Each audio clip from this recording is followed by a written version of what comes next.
den dɔ nana da niso la ko bɛ bɛn o tigi dolo ma n'i segila ka laturu da i b'a ye den wɛrɛ bɛ na ka n'a da niso la misali la n'i ye laturu da k'i bɛna mɔgɔ dolo ɲini janfa nana mun filɛ nin ye o nana i da niso la o kɛlen bolo bi sini ne nana laturu da tigi ye ala futana mun filɛ o bɛ se ka nin da bilemina shitu rajim bismillah rahim hasbi allah wa ni'mal wakil la hawla wa la quwwata illa billah al-aliyyil azim اللهم صل على سيدنا محمد بسم الله الرحمن الرحيم الله لا اله الا الله محمد رسول الله كن فيكون ما جمع سلام بفو ما السلام عليكم ورحمه الله وتعالى وبركاته donc tɛmɛnen ka bɔ yen bi an famana ka video kɛ ka sababu kɛ baaraw cayala an bolo kojugu an b'a ɲini an kanubaw donc ani kalandenw an karamɔgɔ an fa n'an denw an b'a ɲini bɛɛ fɛ fama kun ye baara cayala kojugu adamadenw ka baara cayala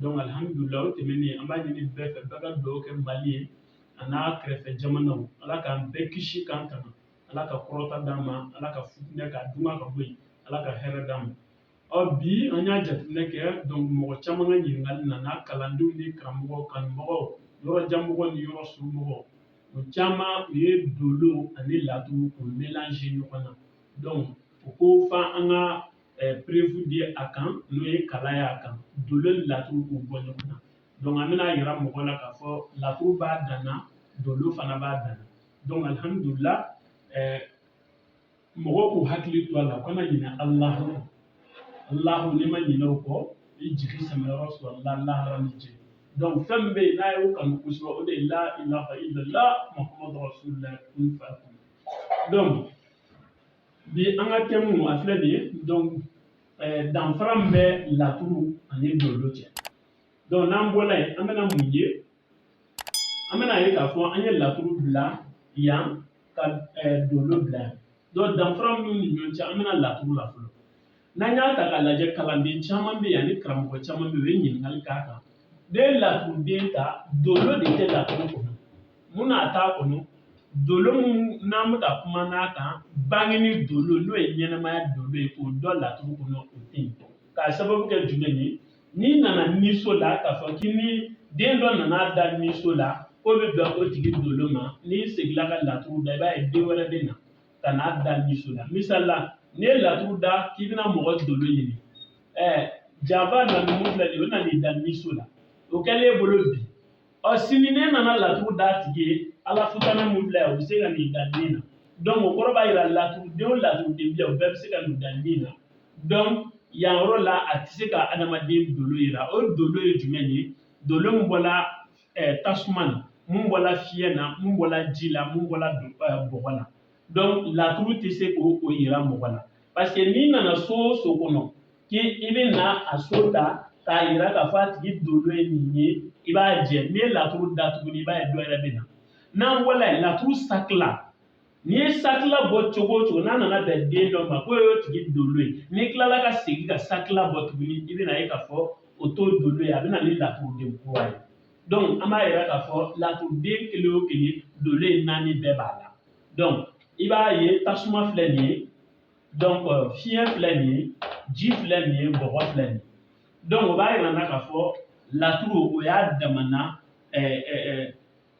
babu de ye o y'a damana layɛlikɛfɛn a damana baarakɛfɛn don mun ni dolo tɛ kelen ye donc n'a nana b'o la an bɛna tuguni n'o ye laturuden yɛrɛ an bɛna so la i b'a sɔrɔ so fana tilalen don tasuma so misaliya nin bɛ tasuma so kɔnɔ fiɲɛ so misalila maleju bɛ fiɲɛ so kɔnɔ ji so misalila bayaro bɛ ji so kɔnɔ bɔgɔ so misalila masa solomani bɛ bɔgɔ so kɔnɔ donc so tilalen don ni ɲɔgɔn cɛ so fana tɛ se k'a yira k'a fɔ ko nin tigi ye fiɲɛ gɛrɛgɛrɛ ye nin ye ji gɛrɛgɛrɛ ye non a tɛ se ka kɛ donc laturu la donc n'o faamuyalikɛla a bɛ ye k'a fɔ dolo n'o ye adamaden bangenen dolo ye a tɛ ye laturu kɔnɔ a bɛna ye min nin ye dolo kalan ye donc a bɛna ye don kɔnɔ dɔgɔkun tile 7 donc n ye dimanche dɔrɔn ta dimanche bɛ yen n'o ye carré ye ntɛnɛn bɛ yen n'o ye lundi mardi mercredi jeudi vendredi fo ka taa bila samedi la donc dolo b'o o de kɔnɔna na wala ni mɔgɔ min banna ka bɛn ni heure min ye donc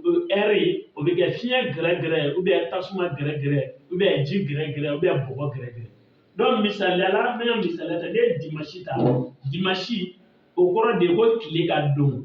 Donc tile ka don o kɔrɔ b'a yira tile de bɛ o don o gouverner. Tile de b'o don mara.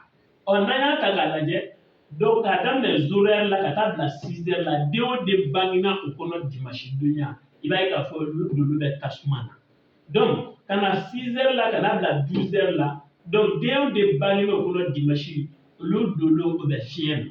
K'a daminɛ 12 heures la ka taa bila 18 heures la den o den bangena o kɔnɔ olu donnen bɛ ji la. K'a daminɛ 18 heures la ka taa bila 23 heures la den o den bangena o kɔnɔ olu donnen bɛ bɔgɔ la. Nin fana na ɲɛ ka misɛn. Fiɲɛ fana na nin fiɲɛ ye 4 de ye.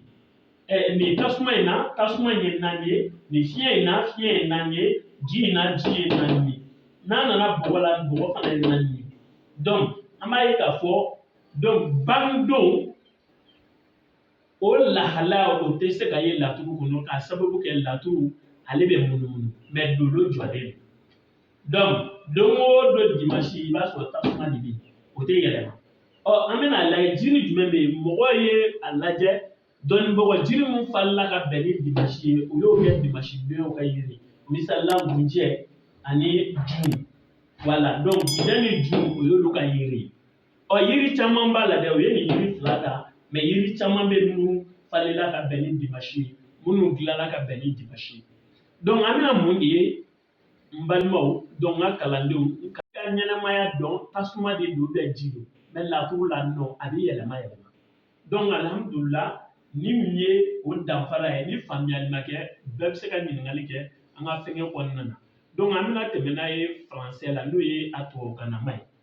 Alhamdulillah donc bonjour tout le monde, je vous salue de près et de loin.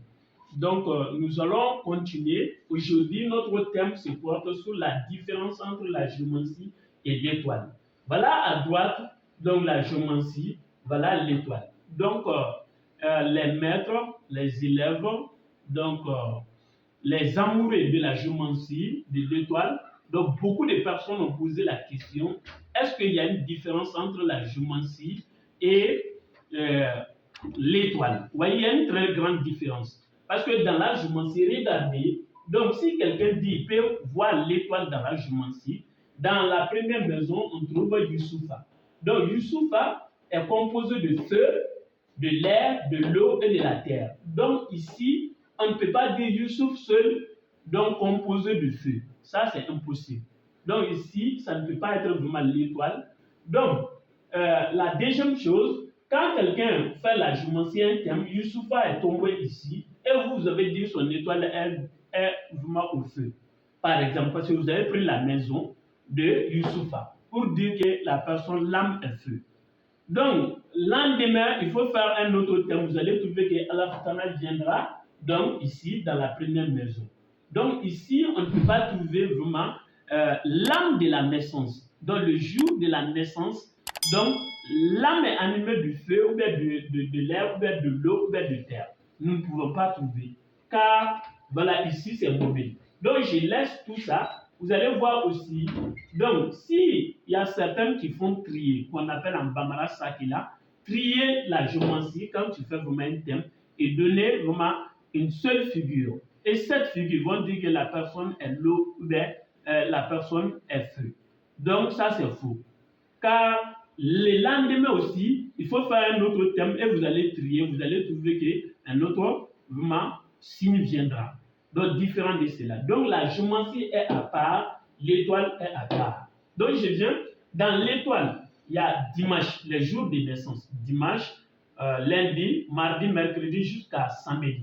Donc, nous allons voir, ça dépend de votre date de naissance et là où vous êtes né, à quelle heure, l'heure de naissance. Donc, c'est ce qui peut prédire si vous avez le feu, ou bien l'air, ou bien l'eau, ou bien terre.